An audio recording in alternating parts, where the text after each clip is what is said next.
Fala, pessoas queridas, professor Augusto Vieira, aqui. Tomei conhecimento, alguns de vocês me deram notícias sobre o nível, as questões, como vocês foram, sobre o tema da redação, e chegou a oportunidade da gente corrigir as questões. Em linhas muito gerais, qual é a minha sensação, a minha avaliação sobre as questões em Constitucional e Direitos Humanos? Constitucional, muito dentro daquilo que vocês se prepararam, muito inclusive dentro do que eu reiteradamente mencionei durante as aulas teóricas, em exercício das turmas de tropa de elite. Cuidado, vai ser exigido de você, além da literalidade, uma interpretação. Boa parte de vocês tiveram dificuldade com relação à interpretação. Exigido alguns textos, interpretação e, consequentemente, resposta a partir daquilo que vocês interpretaram com base no enunciado. Diz isso para vocês. Literalidade toda a prova tem. No entanto, essa certamente vai começar a exigir de você um pouco além. E isso é uma dificuldade natural que nós temos. Além disso, nenhuma jurisprudência pesada, nada de doutrina, nada de extremamente absurdo, especialmente fora do conteúdo programático, exceto quanto a uma questão em direito constitucional. É a primeira questão que nós vamos corrigir, inclusive. Essa questão enseja recurso? Sim, pelas razões que eu vou apontar daqui a pouco. Sobre direitos humanos, a minha sensação, eu acho que o examinador podia ter pesado um pouco mais a mão, sinceramente. Eu acho que o nível de vocês, alunos, pro labore, é um nível que permitia muito mais do que aquilo que foi exigido de vocês. Vocês estavam muito mais bem preparados. A sensação que eu tenho é, Augusto, a prova estava muito fácil. E teve gente dizendo assim, eu literalmente gabaritei as 10 questões de direitos humanos. Estava muito fácil? Não. Eu acho que você estava bem preparado. E eu acho que você estava preparado para muito além disso. Então, nenhuma questão de direitos humanos que não seja recurso, nenhuma questão de direitos humanos mal elaborada. Eu só acredito que o examinador poderia pedir melhor. Ele poderia avaliar vocês melhor. Ele poderia pegar das 10 questões, umas 4 questões classificatórias que, de fato, poucos candidatos, apenas os bem preparados, seriam capazes de responder uma questão. Não foi, mas é uma escolha do examinador. Isso, nós, respeitando, não nos cabe questionar e simplesmente nos preparar para o nível de questão. Dito essas coisas, vamos lá? Vamos fazer as questões de condicional. Bora lá. Prova tipo C. Olha o que diz a questão de número 21. Diz assim, acerca do direito à vida, e a gente tem que tomar muito cuidado com isso, direito à vida é um direito individual, previsto na Constituição Federal, e a gente se lembra que a Constituição é prevista textualmente, expressamente no caput do artigo 5º, é correto afirmar, Letra A. Na interrupção do processo gestacional de fetos anencéfalos, foi proibida pelo Supremo Tribunal Federal? Não, ela não foi proibida. Existe uma jurisprudência no STF que admite a interrupção da gestação a partir do diagnóstico da anencefalia do feto. Veja, isso, não esquece, é uma interpretação, é jurisprudência do STF, exatamente como forma de afastar o crime doloso contra a vida, que é competência exclusiva do Tribunal do Júri. Vamos lá, voltando, letra B. Então veja, a alternativa letra A ela está incorreta, a gente elimina. Letra B, a criança e o adolescente têm absoluta prioridade ao direito à vida. Aqui que mora o perigo, aqui que vocês tiveram muita dificuldade. A criança e o adolescente têm absoluta prioridade ao direito à vida. Cuidado com a interpretação. Primeiro detalhe, não está dizendo a alternativa letra B, gente, que a criança tem o direito à vida absoluta. Não é. A vida não é absoluta, você tem razão. Só que o artigo, aí vamos tomar cuidado, o artigo 227 diz exatamente isso, que a criança e o adolescente têm absoluta prioridade ao direito à vida, além de outros direitos. Então, se a gente destrincha o artigo 227, fato, lá vai estar escrito que a criança e o adolescente têm com absoluta prioridade direito à vida, direito ao lazer, direito à família, ao convívio familiar e outros direitos. Então é importante que você entenda isso. Só que, Augusto, está fora do conteúdo programático? Tá. Se a gente pegar o conteúdo programático, noções de direito constitucional e a referência legislativa, não consta o artigo 227. Ou seja, o examinador aqui, ele excedeu, ele transbordou no conteúdo programático e exigiu de vocês aquilo que não consta. Consequentemente, isso viola a segurança pública, isso viola a segurança jurídica, na verdade. E, consequentemente, a questão ela deve ser anulada. E por quê? Porque o gabarito oficial aponta exatamente a alternativa letra B. Ela está correta. A questão não tem nada de errado. O detalhe é que a questão exige algo que não está no conteúdo programático. Mas, de qualquer forma, vamos terminar a questão. Augusto, possível alternativa letra B ser correta? Sim, vamos ler as outras alternativas. Letra C. Os crimes culposos contra a vida são julgados pelo tribunal do júri? Não. Júris são apenas crimes dolosos contra a vida, sejam eles tentados ou consumados, inclusive crimes conexos com os crimes dolosos contra a vida. Então, errado a alternativa letra C. Letra B. A vedação absoluta da pena de morte em nosso ordenamento jurídico? Não, e nós sabemos disso, porque é uma exceção. Ou seja, a pena de morte em caso de guerra declarada nos termos do artigo 84, inciso 19. Ó, vamos aproveitar a tela e vamos então para o gabarito. Letra B. Essa é a questão, gente, que enseja recurso. Então tome cuidado. Inclusive, o recurso já está disponível para vocês na aula 1 para que vocês possam interpor esse recurso administrativamente. Vamos lá, então, na questão número 22. Diz assim, ó. Antônio teve crédito negado perante um estabelecimento comercial, sob a justificativa de que seu nome de Antônio, estava inserido no serviço de proteção de crédito. Toma cuidado. Serviço de proteção do crédito, gente, Serasa, SPC, são instituições da iniciativa privada, mas são bancos de dados de caráter público, ficou bem claro?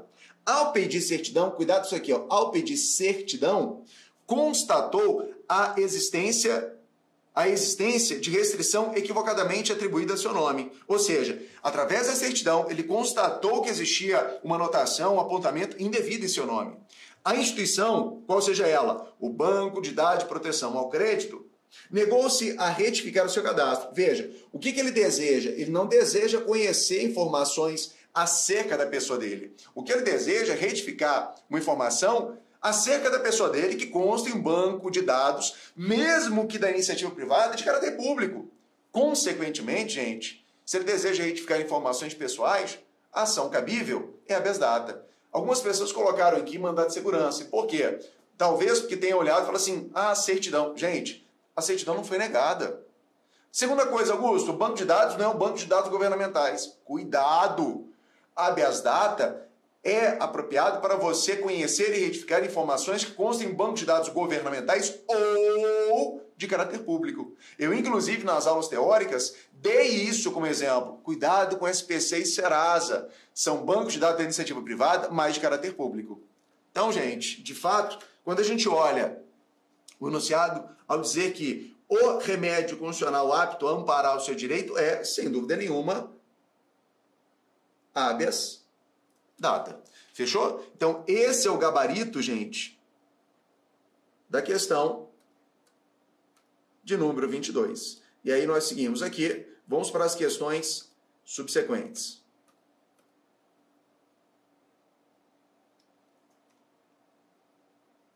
Questãozinha 23 levou algumas pessoas à confusão. E eu confesso que essa confusão ela é fruto da interpretação do enunciado da questão número 23. Vamos lá. João, brasileiro, ele tem 66 anos de idade, já é idoso, só que ele é analfabeto. Cuidado com essa informação. É aposentado. E seu neto, Rodrigo, tem 17 anos de idade. Ó, vamos tomar cuidado, né? 17 anos, ele é menor.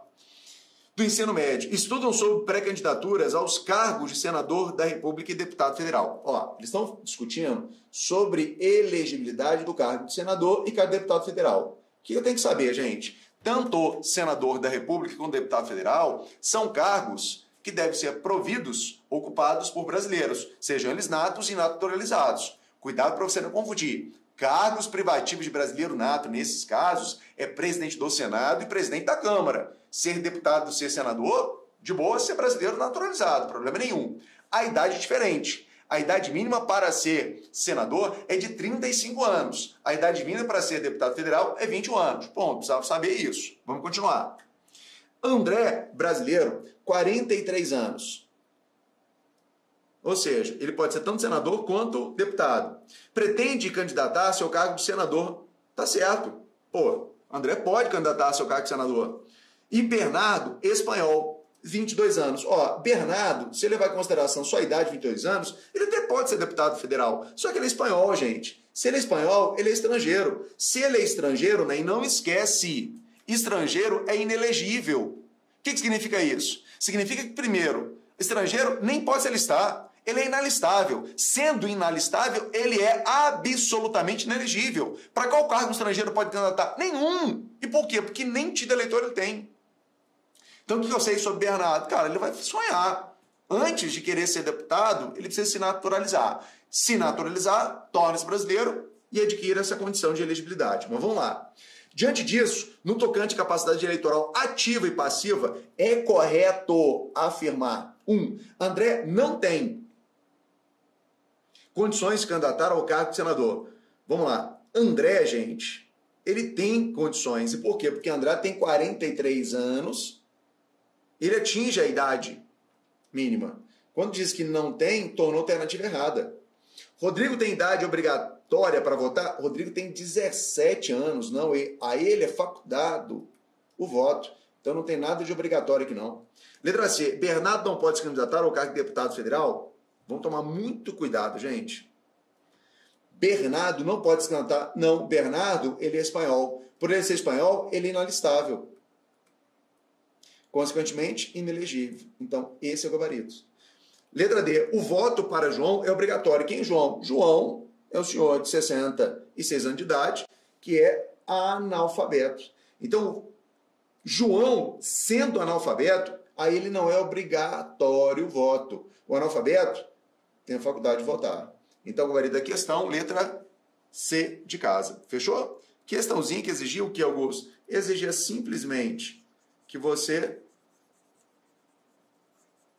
prestasse atenção nesses detalhes da questão. Bom, vamos lá. Próxima questão, Augusto. Questão de número 24, que também ensejou certa dúvida em alguns alunos e alunas. Diz assim, a 24. A propriedade é o direito fundamental. É verdade, ela é fundamental porque está no artigo 5º. Só não se esquece que a propriedade não é direito absoluto e permite o uso, o gozo e a fruição da coisa pelo seu titular. Entretanto, existe hipótese de limitação, ou seja, é um direito relativo, tá certo? Dentre as assertivas abaixo, aquela que tem amparo constitucional, ou seja, aquela que é previsto na Constituição. Letra A. A desapropriação pressupõe indenização posterior? Não. Indenização posterior é requisição. Desapropriação pressupõe o quê? 3 coisas. Indenização justa, prévia e em dinheiro. Só que há exceções. Há 3 exceções em que a indenização ela não necessariamente acontece em dinheiro. E há uma que nem indenização acontece. Primeira exceção, a desapropriação. Quando ela ocorre para fins de reforma agrária em terras devolutas. A União realiza a desapropriação em título da dívida agrária resgatáveis em até 21 anos. Segunda exceção, o município, para fins de reforma urbanística, vai promover a desapropriação através de título da dívida pública resgatáveis em até 10 anos. Claro, garantido reajustes anuais. E terceiro, constante lá no artigo 243 da Constituição, quando terras, sejam elas urbanas ou rurais, glebas, forem flagradas cultivando plantas psicotrópicas ou submetendo trabalhadores a condições análogas à escravidão, essas terras serão desapropriadas sem qualquer indenização, sejam elas prévia, justa ou em dinheiro. É o que nós chamamos de expropriação ou desapropriação com fisco. Vamos lá então, Augusto, voltando na tela. Alternativa, letra A, portanto, errada. Letra B. As glebas em que há cultura de plantas psicotrópicas podem ser expropriadas sem direito de indenização? Corretíssimo, constante lá no artigo 243. Augusto, mas isso excede o meu conteúdo programático? Não excede não, gente. Por quê? Porque se vocês chegarem ao artigo 5º, inciso 24, fala sobre desapropriação e lá aponta para as exceções. Então, a partir dessa exceção, é necessário você abrir o leque e, consequentemente, visualizar essas exceções. A regra da desapropriação que não estão no artigo 5º. Então, correta alternativa, letra B. Mas vamos lá. Letra C. A requisição de bem particular não é autoexecutável? Claro que ela é autoexecutável. Não precisa de autorização de quem quer que seja, não, gente. Da autoridade administrativa competente. Em caso de iminente perigo público, a autoridade competente poderá usar da propriedade particular. Nós falamos, inclusive, sobre isso no nosso aulão de sábado. Então, errado. Letra D. O direito de propriedade sobrepõe aos demais direitos constitucionais. Em observância sua função social, de fato, a propriedade atende à função social, mas ele não necessariamente sobrepõe. Se a gente disser que a propriedade sobrepõe em relação aos demais, a gente está dando à propriedade uma hierarquia a mais do que de fato ela tem. Então, errado, alternativa letra B. Gabarito, portanto, é 24, alternativa letra B de bola. Vamos lá para a última questão de constitucional, gente. O detento André foi processado e julgado criminalmente sob a alegação de ter causado dano ao patrimônio público.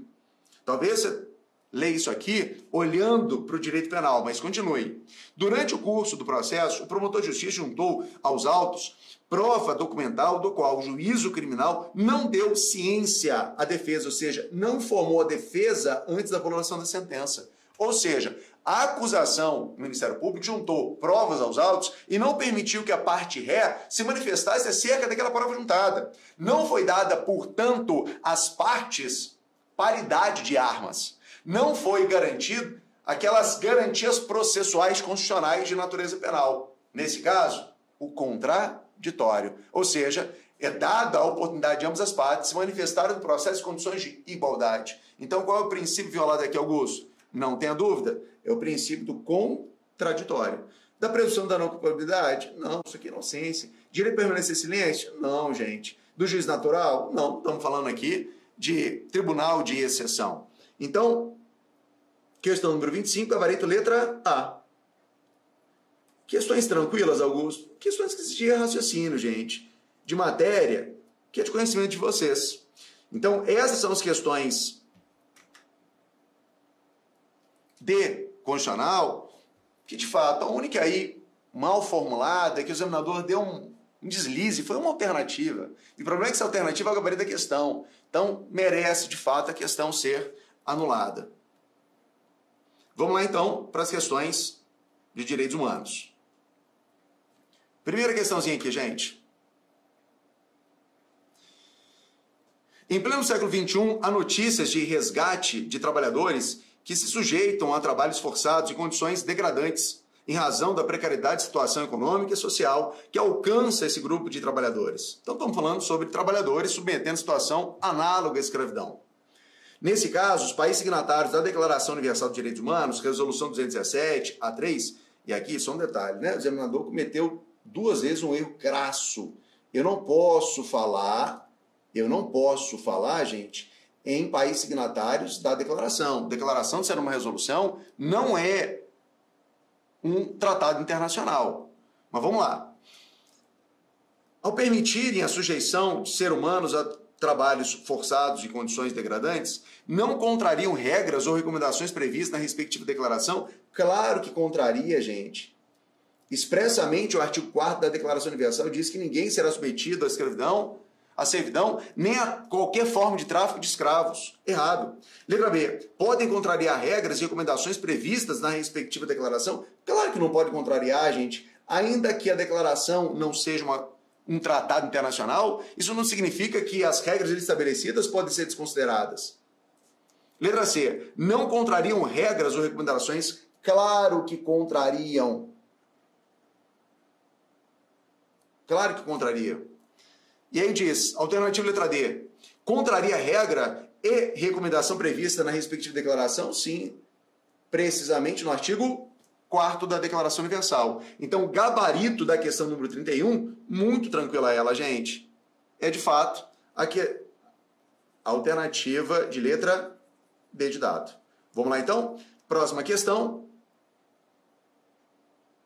Diz assim, questão número 32. À luz das regras mínimas da ONU para o tratamento de pessoas presas para os países delas signatários, mais uma vez, né? Regra de Mandela, gente, é uma resolução, portanto não tem signatários, mas vamos lá. Os estabelecimentos prisionais, com base nas diferentes categorias de presos, sempre que possível, devem assegurar a permanência. Olha isso aqui, gente. Diferentes categorias de presos, ou seja, separação, diferenciação, segregação do preso. Jovens presos separados adultos, corretíssimo. Lá estabelece que os jovens presos devem estar separados dos adultos. Regra 11, inclusive. Letra B. Indivíduos presos por dívida, junto não, gente, é separado. É o preso civil. Letra C. Presos preventivos juntos com os condenados? Gente, pelo amor de Deus, claro que não, eles devem estar o quê? Separados. Letra D, homens e mulheres detidos em unidades conjuntas com compartilhamento de receita? Não, eles podem até eventualmente estar no mesmo complexo, mas em unidades separadas pelo sexo, ou seja, homens e mulheres. E não esqueça, inclusive, que a Rede Mandela vai dizer que quem define o gênero é o critério da auto-identificação. Então, o gabarito da questão número 32, gente, olha só, volta lá para a tela para ficar bem claro. É a alternativa letra A. Questãozinha assim muito tranquila, exaustivamente trabalhada em questões em sala de aula por vocês. Aliás, por nós, né? Vamos lá, questão 33. Tá assim, gente? Um princípio básico contido nas regras de aplicação geral relativas às regras mínimas das Nações Unidas para o tratamento de pessoas presas, conhecidas como regra de Mandela para países dela signatários, é no sentido de que os objetivos de uma sentença de encarceramento ou medida similar restritiva de liberdade são prioritariamente, não se esqueça, 1. Proteger a sociedade contra a criminalidade e reduzir a reincidência, mas também permitir o quê? Cuidado, a reintegração. Bora lá. Voltando ao texto. Tais propósitos podem ser viabilizados se o período de encarceramento for utilizado para assegurar a reintegração, aqui ó, reintegração de tais indivíduos à sociedade após sua soltura, a fim de que possam levar uma vida autossuficiente com respeito às leis. Para tanto, as administrações prisionais e demais autoridades competentes, na medida do possível, com base nessas regras de Mandela, devem oferecer formação profissional e trabalho por meio de programas em consonância, em harmonia com as crenças religiosas dos presos? Não, gente, isso não consta lá. Letra B, formação profissional e trabalho por meio de programas em consonância com opinião política. De fato, todos nós temos a nossa liberdade de expressão, mas as atividades não devem ser organizadas em consonância com essa realidade, com essa crença, com essa fixação filosófica ou política da pessoa. Letra C, formação profissional e trabalho por meio de programas em consonância com as necessidades coletivas, ou até ficou legal, isso é coletivo, tá errado, é individual. E eu falei isso inúmeras vezes para vocês em sala. É individual, não é coletiva. Formação profissional e trabalho por meio de programas em consonância com as necessidades individuais, corretíssimo, de tratamento de presos, ou seja, o nosso gabarito, letra D, de dado. Questão, gente, que exigia meramente literalidade do texto das regras de Mandela. Vamos lá então, próxima questão.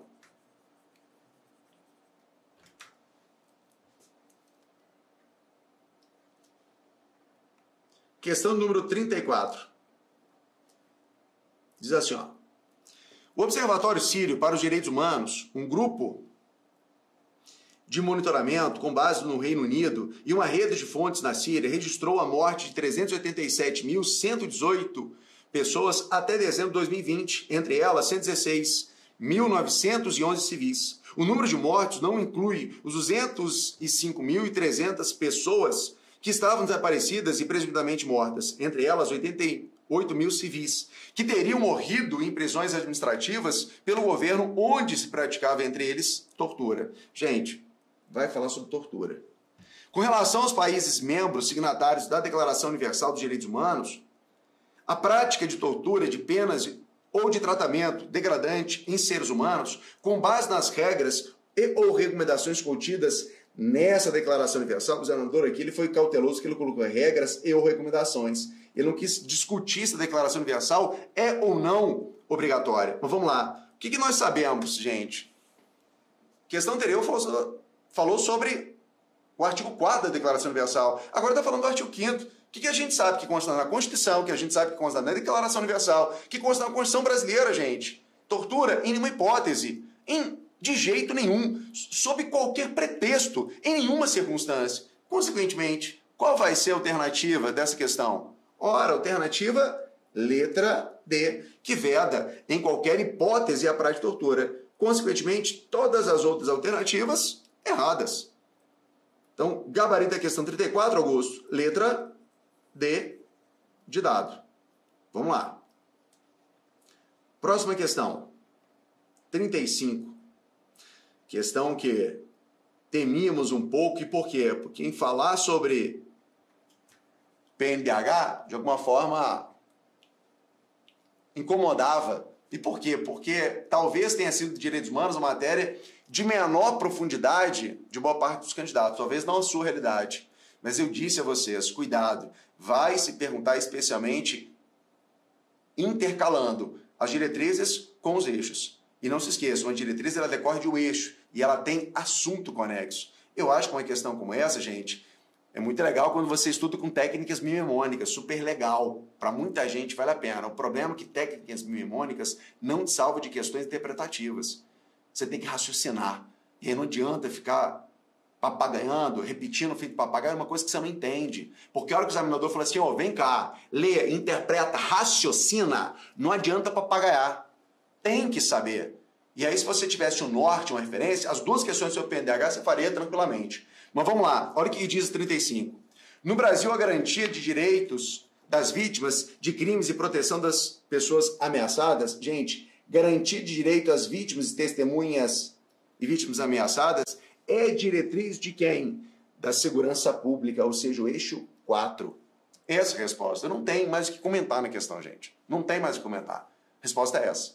Não tem. É essa aqui. E eu disse para vocês, segurança pública é o eixo que cai porque é pertinente ao seu concurso, é pertinência temática. E é o eixo que mais cai nas questões de segurança pública por uma questão bastante óbvia. Então, gabarito a questão 35, letra A. Vamos então para a próxima questão.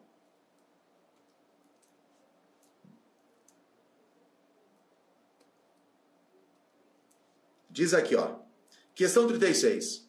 O fortalecimento dos princípios da democracia e dos direitos humanos nos sistemas de educação básica, ó, educação básica, nas instituições de ensino superior e instituições formadoras, configura uma das diretrizes. Ô, gente, falei para vocês no aulão de sábado, cuidado. Falou sobre fortalecimento da cultura em direitos humanos, falou sobre educação na grade curricular do ensino básico, do ensino superior, falou em direitos humanos no serviço público, falou do reconhecimento de ensino não formal, está falando de que eixo? Está falando do eixo, educação e cultura em direitos humanos. Olha o que diz, olha o apontamento denunciado, que vai indicar exatamente para onde, Augusto? Diz lá, a ser implementado de acordo com a seguinte orientação voltada. Letra A, interação comunitária entre Estado e sociedade civil? Não. A universalização dos direitos em contexto de desigualdade? Também não. Educação e cultura em direitos humanos? Alternativa, letra C. Então, o gabarito da questão 36, gente, letra C de casa. Questãozinha que só exigia, de fato, você se lembrar e fazer essa associação entre essa diretriz do enunciado e o eixo. Bora lá na questão 37. Tá assim. Ao Conselho Nacional de Política Criminal e Penitenciária, de acordo com a Lei 7.210, de 11 de julho de 84, no exercício das atividades, não esquece, Conselho Nacional é órgão de execução da pena. No exercício das atividades do âmbito federal ou estadual, incumbe promover a avaliação periódica do sistema de avaliação social para a sua adequação às necessidades do país. Gente, isso aqui não é competência do Conselho. B. Estabelecer regras para arquitetura e construção para estabelecimentos, gente, estabelecimentos penais, estabelecimentos prisionais. Aqui está dizendo urbanos. Não, gente. Localizados em distritos remotos? Está errado. Letra C. Elaborar projeto de lei relativo ao plano plurianual, diretrizes orçamentárias. Ele é executivo agora, gente? Esquece. E letra D. Estimular e promover a pesquisa tecnológica. Gabarito da questão, letra D de dados. Questão que só exigia a literalidade quanto às competências, às atribuições desse conselho. Mas vamos lá. Inclusive, competência está lá no artigo 64. Olha 38, gente. Diz assim. À luz da mesma lei, ou seja, a LEP, o Conselho Penitenciário, não se esqueça, o Conselho Penitenciário também é conselho, é órgão de execução da pena, só que no âmbito do Estado. Será integrado por membros nomeados. Ó, quem nomeia esses membros é o governador. Mas vamos lá. Letra A. O governador do Estado, do DF e dos territórios. Dentre exclusivamente advogados, não tem nada de advogados, não. Advogado está lá no Conselho da Comunidade. Da área do direito civil, não tem nada de direito civil, não. Trabalhista também não tem nada de trabalhista, não. E penal, bem como representante da comunidade? Penal, sim. Representante da comunidade, sim, mas a alternativa está errada. Letra B. Governador do Estado, do DF e dos territórios. Dentre professores e profissionais da área do direito penal, sim. Processual penal, sim. Penitenciário, sim. E ciências correlatas, sim. Bem como representante da comunidade? Certíssimo. Bom, vamos ver as próximas. Letra C. Governador do Estado, do DF e territórios. Dentre exclusivamente não existe. Professores universitários. Da área do direito civil, não tem professores universitários. Processual civil não existe. Penitenciário, bem como representante da comunidade, alternativa errada. Letra D. Governador do Estado, DF, territórios. Dentre exclusivamente advogados, não tem esse dentre exclusivamente advogados. Do direito civil também não tem. Processual civil também não tem. Então, errado todas as alternativas, exceto a letra B. Questão que, novamente, exigiu que vocês conhecessem a literalidade do artigo 70 da LEP. E vamos caminhando, gente, para o fim. Diz aí a questão 39. Ao Conselho da Comunidade, de acordo com a LEP, incumbe o Conselho da Comunidade, aquela mais próxima que existe em cada comarca. Letra A. Diligenciar os recursos, a obtenção de recursos materiais e humanos para melhor assistência do preso ou internado, em harmonia com a direção do estabelecimento. Certíssimo, gente, certíssimo. Isso aqui, ó, é atribuição. Inclusive, é bom lembrar que compete ao Conselho da Comunidade visitar, entrevistar os presos e visitar num período que aqui nós vamos ter errado. Ou seja, a visita ela tem que ser mensal. E a partir dessas visitas constatar as necessidades. E ela pode. A comunidade pode diligenciar e providenciar mantimentos e outros objetos de necessidade da comunidade carcerária. Então, correta a letra A ou a letra B? Afastar o sentenciado de se integrar ao mercado de trabalho. Afastar o sentenciado, gente? Não, isso aqui não é atribuição, isso aqui do Conselho da Comunidade. Deixar de cooperar com a comunidade, então o Conselho da Comunidade ela deixa de cooperar com a comunidade? Não, gente, faz isso não, é. Ou seja, a alternativa ela tem uma contradição em si. Letra D, visitar semestralmente, não, é visitar mensalmente estabelecimentos penais. E é, inclusive, visitar, no mínimo, mensalmente estabelecimentos penais. Então, alternativa correta, letra B de bola. Mais uma vez, gente, questão que só exigia literalidade da competência desse conselho. E, por fim, olha que 40. Ao inspecionar estabelecimentos e serviços penais, o Conselho Penitenciário, bom lembrar, né? O Conselho Penitenciário inspeciona. Já o Conselho da Comunidade faz o quê? Visita. Lembra dessa diferença? Então, bora lá. De acordo com a LEP, atua como órgão. Gente, o Conselho Penitenciário é um órgão de fiscalização e consultoria da execução da pena. Ou seja, letra B de bola. Financiamento da Procuradoria-Geral da República? Não. Revogar as medidas de segurança? Pelo amor de Deus, não. Julgador da sentença penal virou juiz agora? Gente, também não. Então, de fato, gabarito da questão número 40 é letra C de casa. E assim, gente, fizemos todas as questões de direito constitucional, fizemos questões de direitos humanos. Vou reiterar, vocês estão muito bem preparados para fazer essa questão. Tanto é que vocês conseguiram, se não 8, 9, 10 pontos em direitos humanos. Não tem nenhuma questão para ser questionada, ensejar recurso nesse sentido. Apenas a questão de direito constitucional, mas como já dito, já fundamentado, inclusive, o recurso é disponibilizado para vocês. Gente, um beijo, prazer, espero, inclusive, que o resultado de vocês esteja à altura do nível de preparação que eu presenciei e pude participar aqui.